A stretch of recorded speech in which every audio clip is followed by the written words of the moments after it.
We visited the colorful state of Colorado on a 9-day road trip in September. And we were blown away with everything it had to offer. If you haven't been there, we highly recommend visiting and have the perfect itinerary for you.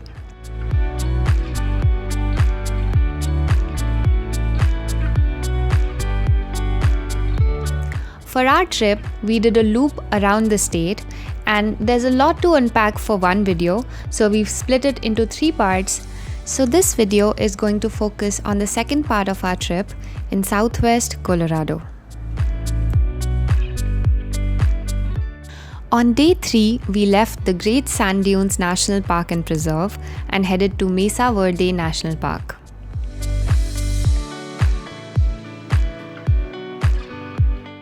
After about an hour of driving, we stopped at Pagosa Springs for coffee and spent some time near the San Juan Riverwalk. Pagosa Springs is a cute little tourist town known for its hot springs and holds the Guinness World Record for the world's deepest hot springs at 1,000 feet deep. We would love to return back some winter to enjoy the hot springs and the nearby ski area. For coffee, we went to Root House Coffee, which is pretty popular and has an eclectic mix of coffee options. We enjoyed their lavender latte and dirty chai. After spending some time in Pagosa Springs, we continued our journey. On the drive, the weather started changing and it got pretty dramatic and windy by the time we reached Mesa Verde. Mesa Verde is a World Heritage Site and was included as a national park in 1906, giving it the highest level of protection. Mesa Verde is Spanish for green table, a name given by Spanish explorers since it's a plateau. It protects the archaeological heritage of the ancestral Pueblo people. Our first stop in Mesa Verde National Park was the Mancos Valley overlook with the San Juan Mountains rising in the distance. Next, we stopped at the Park Point Fire Lookout, which is at the highest elevation in the park at over 8,500 feet. There is a small 0.4-mile trail which is fully paved.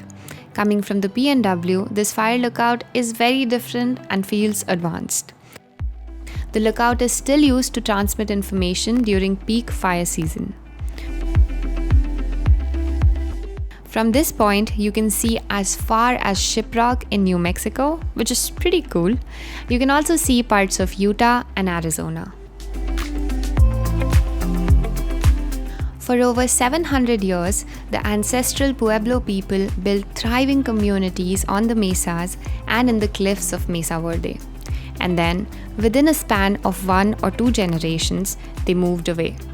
Today, the park protects that rich cultural heritage and offers visitors a spectacular window into the past. The Cliff Palace in Mesa Verde is an exceptionally large dwelling compared to others in the park. It is set at an elevation of 7,000 feet. It is believed that it was used as an administrative site where people gathered.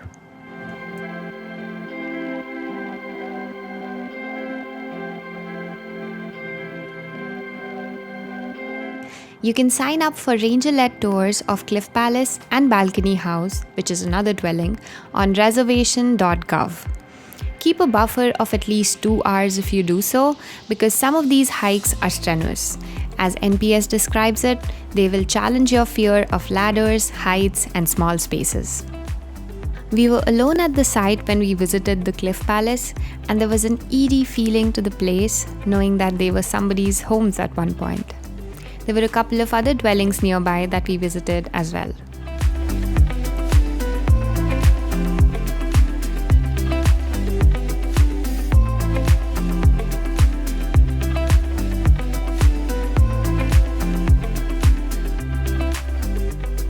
The entry to Farview sites is easy to miss since the location is meant to be seen on the way out. Farview sites allow you to explore the buildings on top of the mesa before the Pueblo people moved to the cliffs. this site is also more exposed to weather damage. The only lodging within the national park is the Far View Lodge. The city of Cortez is 15 minutes from the park entrance and has more options. We stayed at the Holiday Inn Express Mesa Verde in the city of Cortez because we were trying to keep our costs low.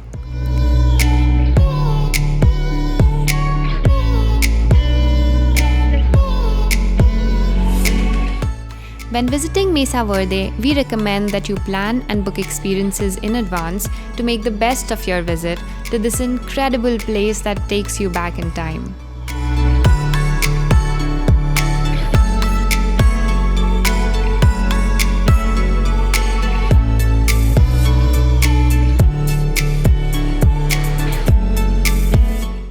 Our plan for day 4 was to drive along the San Juan Scenic Byway from Durango to Telluride through the $1 Million Highway. We started our day by heading east to Durango from Cortez. The weather that day looked pretty moody. Durango is a popular place to visit, but staying longer did not make any sense with that weather, and so we continued on to Silverton. The drive to Silverton is breathtaking, and the weather added another layer to the experience. Another way to get to the town is by the Durango-Silverton Express, which is one of the most beautiful train rides in the country. Fall was just beginning in Colorado when we took this drive. Our first stop on the way to Silverton was Moles Pass, which sits at an elevation of almost 11,000 feet.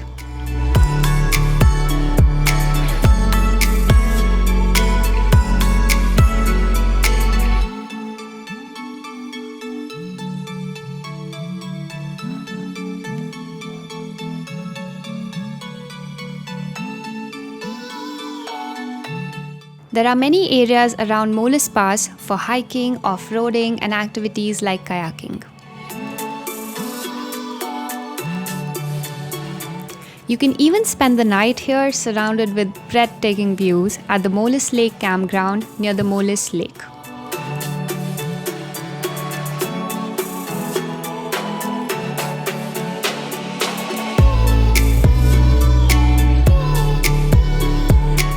From the highway above, we also got our first glimpse of the city of Silverton, shrouded in beautiful fall colors.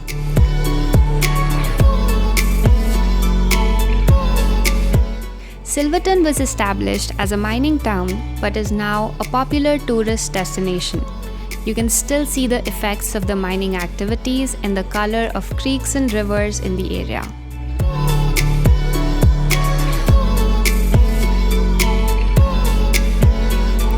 Downtown Silverton is a colorful collection of historic buildings. Many of them have been converted into quaint restaurants, art galleries, boutiques, and accommodations. In winters, Silverton is a killer destination for ski experts. We continued from Silverton to Ouray, the 25-mile stretch, also called the $1 Million Highway. This is one of America's most spectacular and dangerous drives. Historians aren't certain of why this highway has its name. The most popular theory, though, is that the cost of building the highway was $1 million. There is a steep drop-off in some parts of the highway, so take your time when driving and go slow. It's a long way down. Make sure to check the weather forecast before you go. The highway can be pretty dangerous under icy conditions. The roads can sometimes close down at the last minute due to treacherous weather or rock slides.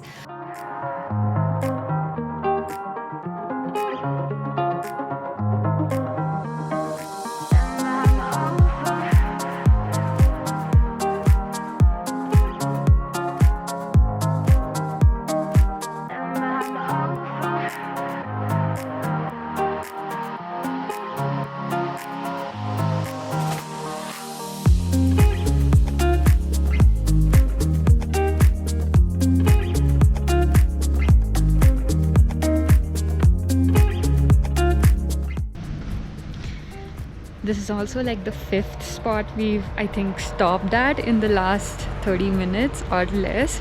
So yeah, it's a really beautiful highway.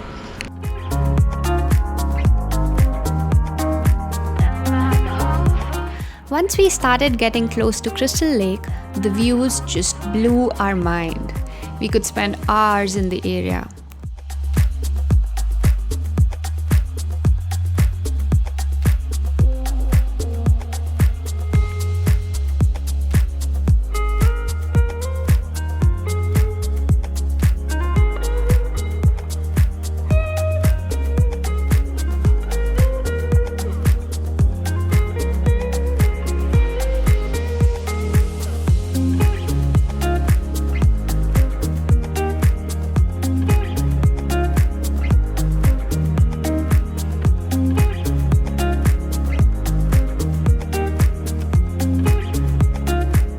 But the fog from the valley ahead had started moving our way, and we knew it was time to move on.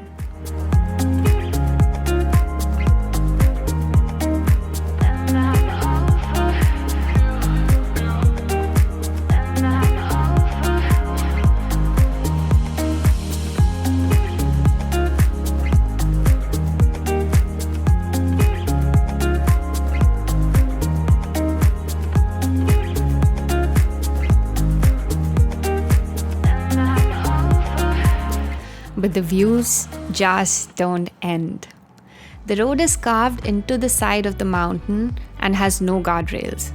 Add some Colorado weather to the mix and a rock slide, and you understand why this road is also called Highway to Hell.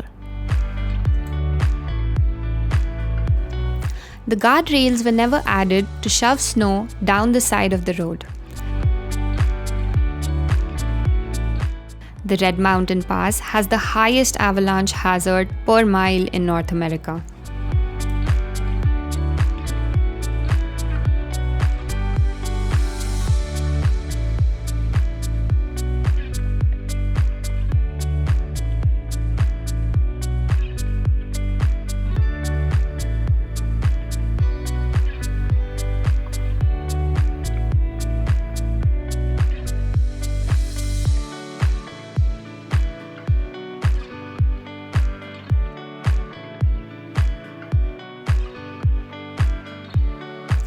At the end, we reached Ouray, also called the Switzerland of the US.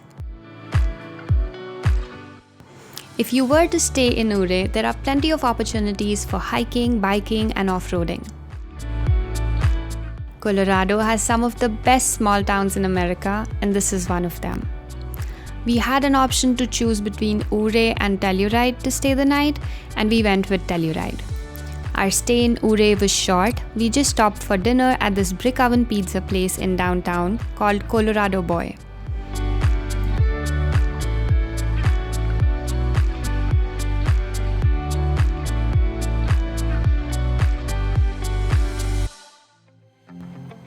But our day had still not ended. After dinner, we headed to Telluride. The total drive from Cortez to Telluride is about 3.5 hours, but we took a full day due to the sheer number of stops we took. Our hotel was at the town of Mountain Village, set at an elevation of 9,500 feet with European-style architecture and ski-in, ski-out accommodations.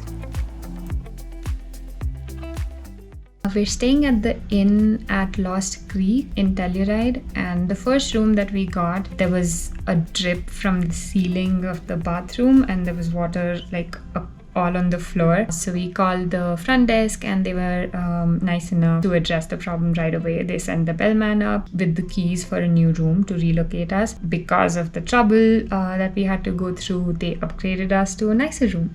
So let me give you a quick tour of the nicer room. Sink, fridge, all that jazz. And then this is the living space. So we have a fireplace now and 2 TVs, one in the living area and then the other in the bedroom. Behind this is the laundry. So the cool thing about this hotel is they give you laundry with every room. And we have a nice hot tub. And apparently there's steamer in the shower. So let's check out the bedroom. This is a small space, but nice and cozy. And then there's another TV right here. Balcony with the view of their courtyard and restaurant area, which is nice and like festive looking thanks to all the lights. And I'm curious to see what it looks like in the daytime, so I'll show you guys tomorrow morning.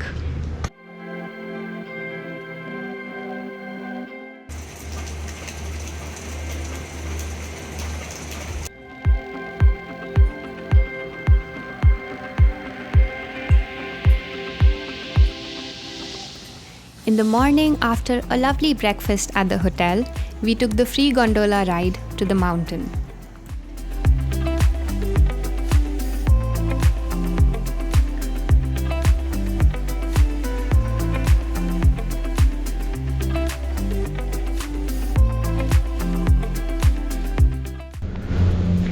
So there are two gondolas, one that goes to the mountaintop and then into the town of Telluride, and then the other one that's just right opposite here.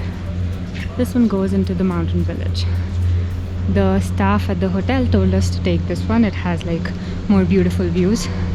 So let's see.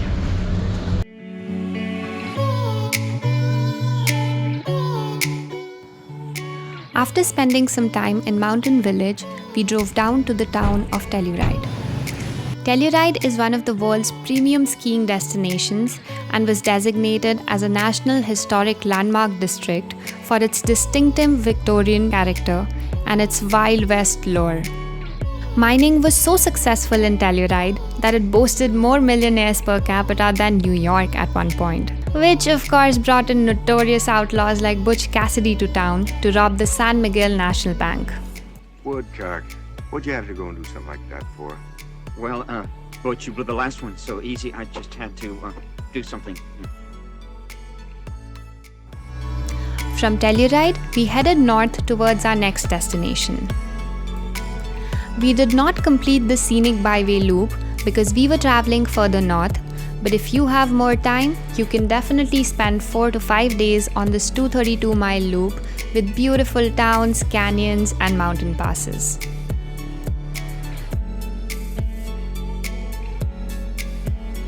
Our next destination was Colorado's own Grand Canyon, the Black Canyon of the Gunnison, named after its explorer, John Williams Gunnison. The South Rim Drive is 7 miles long and has 12 viewpoints offering views of different parts of the canyon. North Rim is on the other side of the Gunnison River and no bridge spans the canyon. The Gunnison viewpoint is right next to the visitor center and offers panoramic views of the canyon.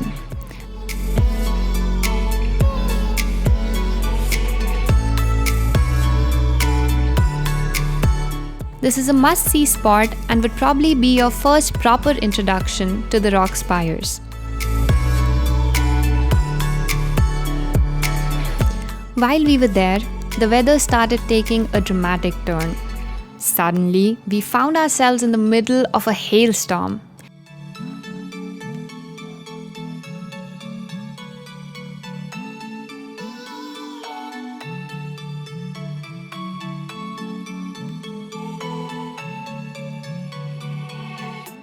In a few minutes, the rain stopped, and before we knew it, the sky opened up and we were back to a normal day as if nothing had happened, except for the double rainbow in the canyon.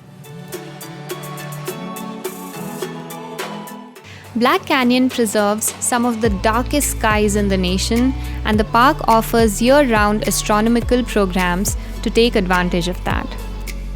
The Black Canyon is so named because the walls are often shrouded in shadows, making them appear black. In fact, some parts of the canyon only receive light for around 30 minutes per day. Some lookouts require a short hike, but the views can be rewarding. From the Pulpit Rock overview, you can appreciate just how narrow and steep the canyon is.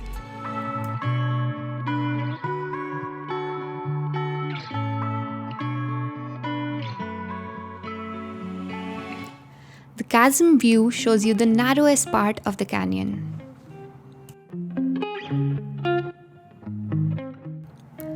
The Painted Wall is the tallest cliff in Colorado at 2550 feet. The pink veins are actually lighter colored molten rock that squeeze their way through the fissures.